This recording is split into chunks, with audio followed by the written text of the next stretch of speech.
next mitzvah is that you're not allowed to curse a king. And it includes the head of the Sanhedrin. You're not allowed to curse the king. Now, this is something, again, in our day and age, we are so loose with this. What's underlying it from a Torah perspective? Why can't you curse the king? What do you think? Of course, you got to have respect. And even, why do you have to have respect? They're on a higher level. Okay, that's certainly true. That's certainly true. We'll see that in a second. But you're right. What underlies it? It disunifies the community. Of course. It'll affect you because if you're disrespectful, if you could curse the king, then the king loses his authority. The king is the authority figure. Do you know that the Torah says if your father is willing to, let's say, for example, your father walks into a room, you have to stand up for your father. If your father says, don't stand up for me, you don't have to. He could be mochel on his kavod. He could forego his honor. If a Kohen if a Kohen has to have certain things, they have to honor a Kohen or a Torah scholar. He could forego his honor. A king cannot forego his honor. A king cannot forego. If a king walks into the room and says, you don't have to stand up for you, you still have to stand up for the king. You know that? You have to stand. You can't. The king cannot forego his honor. You know why that is? Because his honor is not his honor. His honor is for the Jewish people. And he's got a job to be the central authority. Well, if we take the king for granted, then the whole system, legal system breaks down. Do you know that the rabbi of a community, a communal rabbi, every community in Jewish history, there's always been a communal rabbi. The rabbi was given actually what's called a ksav rabbonos. That means he's accepted by the heads of the community. They give him an official document taking him on as the official Rav of the community. Do you know that the Rav of the community is not allowed to be seen doing mundane work by any members of the community?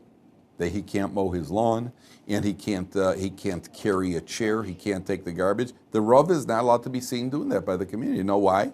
Because it reduces him. Well, he's a rabbi, he mows the lawn, and I mow the lawn. So just he happened to get smicha. No. He's a physician of authority. It's because it's for the good of the community. I noticed this. I didn't even know this halacha until about.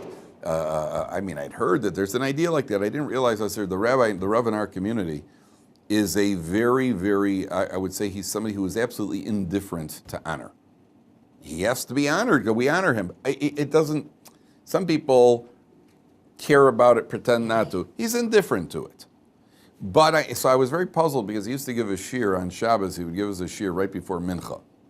And what they would do is somebody would carry his chair from his seat. He had a big rabbinic chair. They carried over into the back room, and we would have the shir, and he would sit in his chair. After the shir, we'd go to daven mincha, and somebody would carry it back. And I remember on one occasion, nobody carried it back, and the Rav was there without his chair. And I was wondering why he didn't just pick it up and carry it back. And the answer is because he's not allowed to. He's not allowed to pick up the chair and carry it back because he's the Rav of the community. And that's a halacha in Shulchan Aruch. It's a halacha. He's not allowed to. And this is a man who's indifferent to honor, but it's the honor of the Torah when you honor the Torah scholar.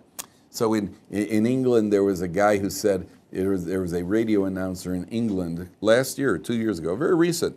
A guy, but remember there was a radio or a TV person, he said the Queen is boring. He said that the Queen of England is boring. So there was an outcry. So the guy defended himself. He said, look, I'm only saying what everybody is thinking, which may be very true. But he lost his job, and he could not get another job. What's his name?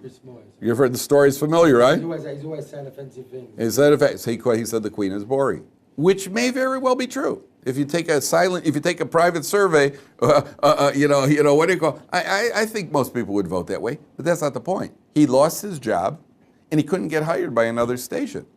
You don't say that about the Queen. The Queen is what do you call? The Queen is the Queen. There was a guy from Switzerland who went to visit in Thailand, and he was in a bar, and he had a few drinks too many, and so they wouldn't serve him any more drinks, and he started making a tumult, so they threw him out of the bar.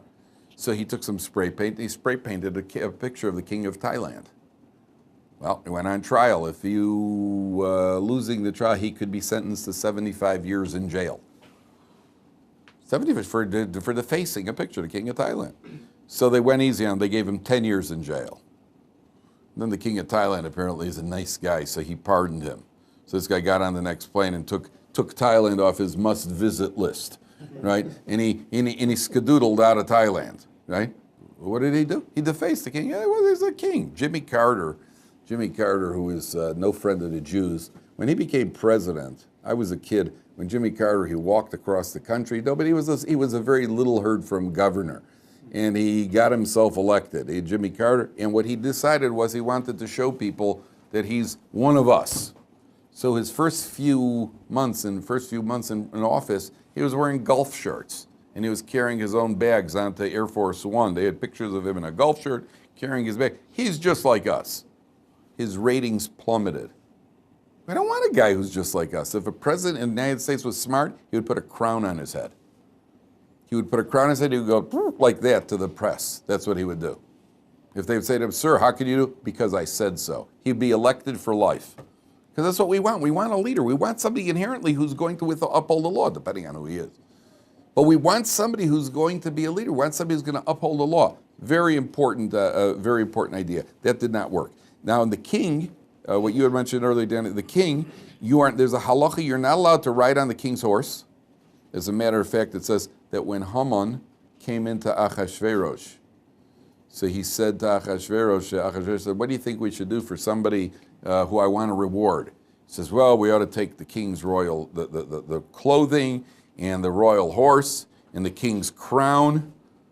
And so the Medrash says, Achashverosh, when he mentioned the crown, Achashverosh gave him such a dirty look for saying the crown. I mean, that's the ultimate symbol of being the king. And Achashverosh knew Haman had himself in mind. So when someone said, well, I think, we ought to take the horse and I see it now, the clothing and the crown. Achashverosh gave him a look. He said, I didn't mean the crown. Really, I meant that, And then he just went and you see that the next pasuk he drops it. He doesn't go back to the crown because he realized he was crossing a line. He was getting carried away with himself. So the halacha is you're not allowed to ride the king's horse. You're not allowed to sit on the king's throne. Hi, king, sit on his throne. I know guys who walk into shuls and they need a place to sit down to daven. Guy walks right up and sits in the Rav's chair. I've seen it. The guy walks in, just has a seat in the Rav's chair until somebody says, oh, by the way, that's the rabbi's seat. Can you imagine a guy walking into a shul, just walk right up there by the Aron Kodesh, just sit down in the rabbi's chair. Okay, so you guys, sometimes people have problems. You're not allowed to see the king you're not allowed to use his scepter. Hey, where's the scepter? Here, I got an inch. There you go. Oh, that much better. You're not allowed to see the king getting a haircut. And you're not allowed to see the king in the bathhouse, naked in the bathhouse. Do you know why? We all know he goes to the bathhouse, so we all know the king is naked. The answer is because when you see it, you lose complete respect for the king. You're not allowed to see him in any sort of compromised position, and he's not allowed to be seen in a compromised position. The obligation is on him as well. He cannot be seen. I want to give you guys a tip. I'll get to you 1 second. When you get married, the best thing you could do is walk around with a tie. I mean, assuming you're wearing a shirt, right? But walk around with a shirt, a smart shirt and a tie. And if you're smart, you know why? Because your wife wants to look up to you. Your wife wants to look up to you. Every wife wants to look up to her husband. And if you walk around in a t-shirt which is with meatball stains on it, so then you're the slob that she really thinks you are, right? This way you have a chance to deceive her a little bit. And she likes it. She wants to see her husband. When you walk out, why is it that when your husband walks out of the house, the wife is always like, you're not wearing that shirt, are you? Yeah, what's wrong with it? Then are you wearing a baseball cap? Yeah, well, why? Is I having trouble seeing? Is that because, what is she concerned with? She wants you to be seen a certain way. What, I'm married to a guy who wears a baseball cap backwards and he's got meatball stains on his t-shirt. What does that say about me? I couldn't do better than this? You understand? And therefore, if you're smart, you project an image, not that you're haughty, and not that you're, you project an image that gives you certain respect. If you go for a job interview, you wouldn't go for a job interview wearing a t-shirt. Why not? And a guy comes out of college, he goes for his first job interview, and he's wearing a suit and a tie, and he's well groomed. You think the interviewer doesn't know that this guy for the last 4 years has been wearing a loincloth and he's looked like and behaved like Tarzan for the 4 years, except Tarzan with beer. You think the guy doesn't know that? You think you don't know you took the stud out of your ear and you had 4-toned colored hair just before the interview, then 2 days before the interview? All of a sudden you're walking in, you came from the University of Wisconsin and you're just a Boy Scout. What do you think the answer is? But it creates a certain impression. It creates a certain impression. And for a boss, the impression is that you realize you're supposed to make an impression. That itself is an impression. The fact that you're concerned about making an impression itself is an impression. And therefore you want to project that sort of dignity. It's not honor. It's not honor. We're not pursuing honor. A certain sense of dignity. And your wife deserves to feel that her husband is a dignified person. It doesn't mean that you have to be formal. It doesn't mean you have to drink tea with your pinky in the air. But you have to. There's got to be a certain sense of dignity. Yeah, go ahead. So is that like when Moshe came to Paro telling him to like let people go? It says that he came to him while he was going to the bathroom, right? Right. So is right. that like an ultimate defilement of? That's of certainly it's certainly not a show. But even so, Moshe spoke respectfully to Paro because he was a king. In the history of the world, if I'm not mistaken, when you took an enemy general prisoner, he was treated with a certain respect, even though he was the enemy, because he's an officer. You treat an officer differently. There's a certain respect for the enemy officer. Not all the time, obviously, but there's certain times where, he's a general. We have to mechabed him, you have to honor him, even though he's the enemy. So Moshe catches Paro because he's trying to show Paro, you're a clown, and we all know it. On the other hand, you find that when he speaks to Paro, there is a certain degree of respect that he speaks to him with. Yeah, I forgot to mention on the previous mitzvah, very important, when we're talking about blasphemy, you're not even allowed to say God's name for no reason. G-O-D. Can't say God's name for no reason. Sometimes people just say it in the, a guy misses a field goal and everybody in the room goes, oh, gee, they say God's name. Don't invoke God's name to football players. And you're not allowed to just throw God's name around, even in the English, unless it's for educational or Torah purposes. You don't throw God's name around. That's part of what do you call it? That's part of, it's not absolute blasphemy, but you are to a certain extent taking God's name in vain. Okay. Any questions on either of those mitzvahs? Because we're on something completely different. Okay. Yes, you see, we live in a world where, because of the concept of democracy is a given. Is a given in the world. Well, that given is far from proven. Because, there's democracy. Yeah, but democracy has led to 300 million guns in America and more murders in America than in any communist country. So, it depending on what your goal of life is, we decide, democracy is right. Well, I don't know if democracy is right. If democracy is right and you end up with a society that's out of control both morally and criminally, so who said democracy is better than the alternative? Part of democracy is freedom of speech. Freedom of speech, the most basic right, is freedom, and they're always discussing what is free speech, what's not free speech. So it was determined in the Supreme Court that the freedom of speech to yell fire in a crowded movie theater, you are violating a law that is breaking the law. That is not covered by freedom of speech. So you obviously need a definition. In Torah, we are anything but free speech. You don't have freedom of speech in Torah. You can't speak Lashon Hara. You cannot curse, you cannot blast, you cannot say things that hurt people's feelings. There's no freedom of speech, and even in democratic countries they understand that. But you are allowed to criticize the president. You're allowed. That's the First Amendment. The first what do you call it? Right, the Constitution. I'm allowed to say whatever I want. I could criticize him as much as I'm criticizing his policy, as long as I don't cross the line into slander, where I can be sued for that. As long as what I'm saying is true or there's basis for it, you're allowed to. The Torah says you can't do that. You can't go criticizing the king.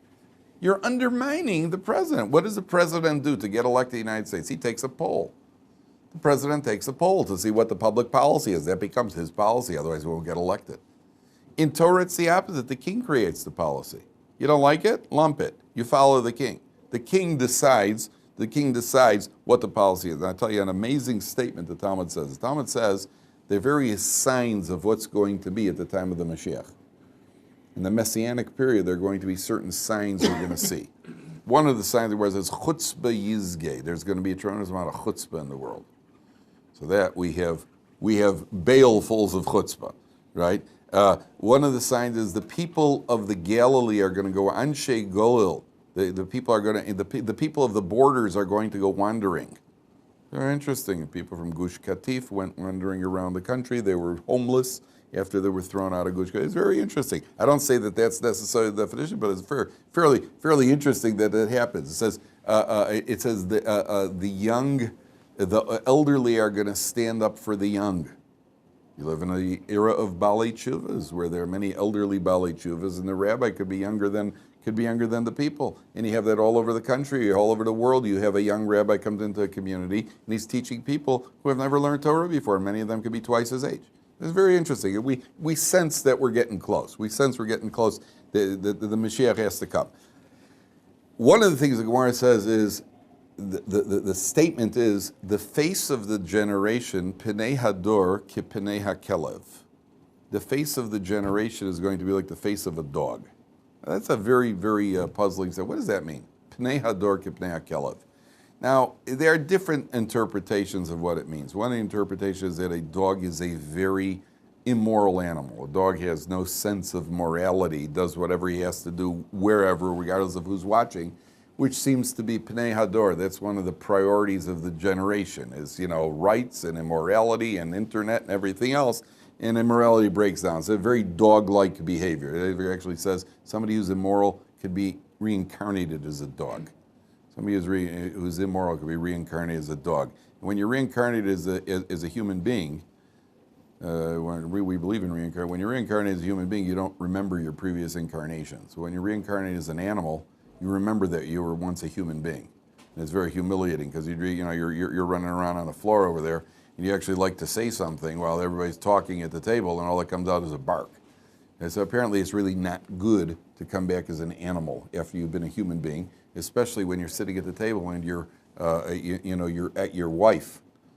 After the guy died and came back as a dog, and now his former wife is sitting there at the table with his biggest enemy, and she's married to him. So that's pretty humiliating, where you're sitting there watching your wife and her new husband, and you're the dog running around on the floor, and all you do is bark, and they throw you a couple more bones. So apparently it's not a good feeling. Now, so Pnei Hador ki Pnei HaKelev, there's an allusion to immorality. Now there's another idea, the commentaries say like this. Very profound. I think it's Rabbi Yisrael Salanter who said this. Watch a guy walking a dog. I don't know if any of you have dogs. When you walk a dog, what happens? The dog runs out ahead of you. You're holding the leash, and the dog runs out ahead of you. Who looks like he's leading? Looks like the dog. Until you get to a crossroads. Then what does the dog do? At a crossroads, he turns around until he asks you, which way do I go? And he waits for you to pull on the leash, and that's the way he goes, right or left. He says, it used to be that you had kings, you had leaders, and the leader made a decision, everybody followed. Nowadays, how did the leaders make decisions? It looks like they're the leader until they get to that crossroads. What do they do at the crossroads? They turn around and say, hey, let's take a poll. Let's see. What's your feeling, sir? Are you pro-life or pro-choice? Oh, I'm very much definitely, I've been pro-choice all the way. Oh, yeah, I'm a big pro-choice guy. So first he checks to see what do the people want, because otherwise he won't get elected.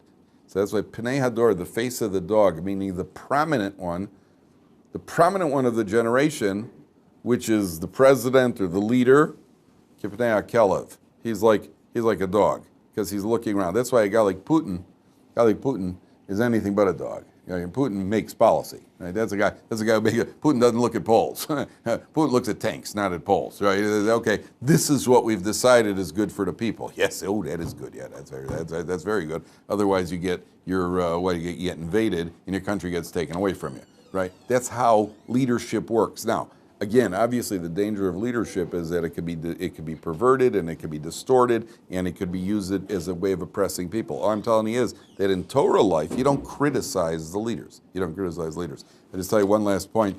This week's parsha is just very interesting. You notice when Moshe Rabbeinu, it always struck me as somewhat humorous. Moshe Rabbeinu says, "All right, there's a rebellion from Korach." Moshe Rabbeinu says, "All right, well, if I'm wrong." Moshe Rabbeinu says, if these guys drop dead of a natural cause, I'm wrong. But if I'm right, if God creates something new and the earth opens up and swallows them up, then you see that's proof God sent me. Right? That was the choice Moshe Rabbeinu gave. I mean, that's very interesting. And what's going to happen? Either way, they die. If they drop dead, my bad. I was wrong. You're right. Sorry, guys. But if they die an unnatural that the God sent me, where does that leave Korach? If I was Korach at that moment, I'd be getting pretty like, could we do something else today? If I was Korach, I'd be getting pretty nervous. So, why should he drop dead? If Moshe was wrong, why should he drop dead? So the Chassam Sofer says, because he was already wrong. You know why he was wrong? He was wrong just in rebelling. You're already wrong. Maybe the leader made a mistake. So what? So the leader made a mistake. So you have to rebel? Why don't you talk to the leader about it? Ask the leader, you got to rebel? A Jew leads a rebellion against authority. So what are you going to do to the rest of the community? What about the fact that we need a leader? And nobody is what do you call it? Nobody is what's the word? Perfect, infallible. Nobody's infallible. And your doctor never makes a mistake. You still go to the doctor because he's going to make fewer mistakes than you. Of course, a leader can make a mistake. So what? And if you were a leader, you wouldn't be making mistakes. But the overall picture is, yeah, we better have a leader.